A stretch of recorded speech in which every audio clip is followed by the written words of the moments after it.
क्या आपने कभी ऐसा मंदिर देखा है जहां भगवान को सिर्फ पूजा ही नहीं जाता बल्कि उन्हें एक पूरे राज्य का असली राजा माना जाता है? राजस्थान की वीर भूमि मेवाड़ में एक ऐसा मंदिर है जहां सदियों तक राजाओं ने खुद को शासक नहीं बल्कि सेवक कहा।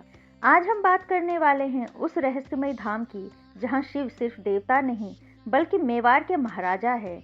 यह है एकलिंगजी मंदिर। कहानी शुरू होती है 8वीं शताब्दी से, जहां मेवाड़ के संस्थापक बप्पा रावल को एक दिव्य स्वप्न आया।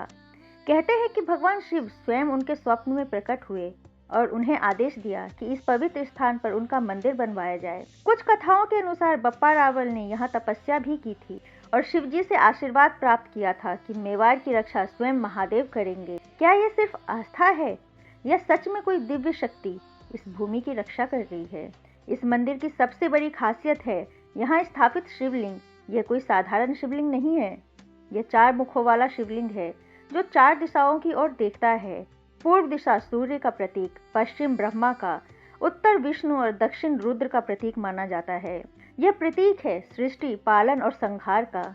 लेकिन सवाल यह है, क्या यह सिर्फ प्रतीकात्मक है या इसके पीछे कोई प्राचीन ज्योतिषी और वैज्ञानिक रहस्य छिपा है?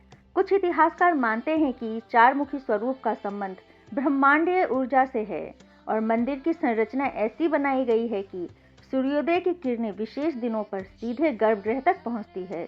मेवाड़ के महान शासक जैसे महाराणा प्रताप और उनके पूर्वजों ने कभी खुद को राज्य का मालिक नहीं माना। वे स्वयं को दीवान कहते थे। राज्य के असली राजा थे भगवान एकलिंग जी। जब भी युद्ध पर जाना होता तो पहले यहाँ आकर आशीर्वाद लिया जाता। कहा जाता है कि कई बार जब मेवाड़ पर संकट आया तो मंदिर की घंटियां अपने आप बज उठी। क्या ये संयोग था या किसी अनदेखी शक्ति का संकेत? इतिहास गवाह है कि कई आक्रमणों के बावजूद यह मंदिर बार बार पुनर्निर्मित हुआ, जैसे कोई अदृश्य शक्ति इसकी रक्षा कर रही हो। एकलिंग जी सिर्फ एक मंदिर नहीं है, ये 100 से अधिक छोटे मंदिरों का विशाल परिसर है। यहाँ गणेश, पार्वती, कार्तिकेय और कई अन्य देवी देवताओं के मंदिर मौजूद है। कहा जाता है कि 108 मंदिरों की संख्या का गहरा आध्यात्मिक महत्व है। 108 जो योग और ज्योतिष में एक पवित्र संख्या मानी जाती है। क्या ये संयोग है या प्राचीन वास्तु और गणित का अद्भुत उदाहरण? मंदिर का मुख्य ढांचा सफेद संगमरमर से बना है। रात में जब चांदनी इस पर पड़ती है तो पूरा परिसर किसी दिव्य लोक जैसा प्रतीत होता है। हर साल महाशिवरात्रि पर यहाँ हजारों श्रद्धालु उमड़ पड़ते हैं, लेकिन स्थानीय लोगों का कहना है कि इस रात यहाँ कुछ अलग ही ऊर्जा महसूस होती है। कुछ लोगों ने दावा किया कि उन्हें गर्भगृह से दिव्य सुगंध महसूस हुई। कुछ ने कहा कि उन्हें लगा जैसे कोई अदृश्य शक्ति उनके आसपास है। क्या ये सामूहिक आस्था का प्रभाव है या सच में कुछ ऐसा जो विज्ञान की सीमा से परे है? स्थानीय पुजारियों के अनुसार आज भी यहाँ आने वाले कई भक्त अपनी मनोकामनाएं पूर्ण होने की गवाही देते हैं। कहा जाता है कि जो भी सच्चे मन से यहाँ प्रार्थना करता है उसे मार्ग अवश्य मिलता है।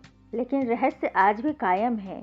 क्या यह आस्था की शक्ति है या इस स्थान में सच में कोई दिव्य ऊर्जा विद्यमान है? एकलिंग जी मंदिर सिर्फ पत्थरों की इमारत नहीं है, ये मेवाड़ की आत्मा है। यहाँ इतिहास, आस्था और रहस्य एक साथ मिलते हैं। जब भी आप उदयपुर जाएं तो इस मंदिर में कुछ क्षण शांति से बैठिए और महसूस कीजिए उस ऊर्जा को जो सदियों से इस भूमि की रक्षा कर रही है। क्योंकि कभी कभी रहस्य किताबों में नहीं, अनुभवों में छिपे होते हैं। हर हर महादेव। जय एकलिंग जी महाराज।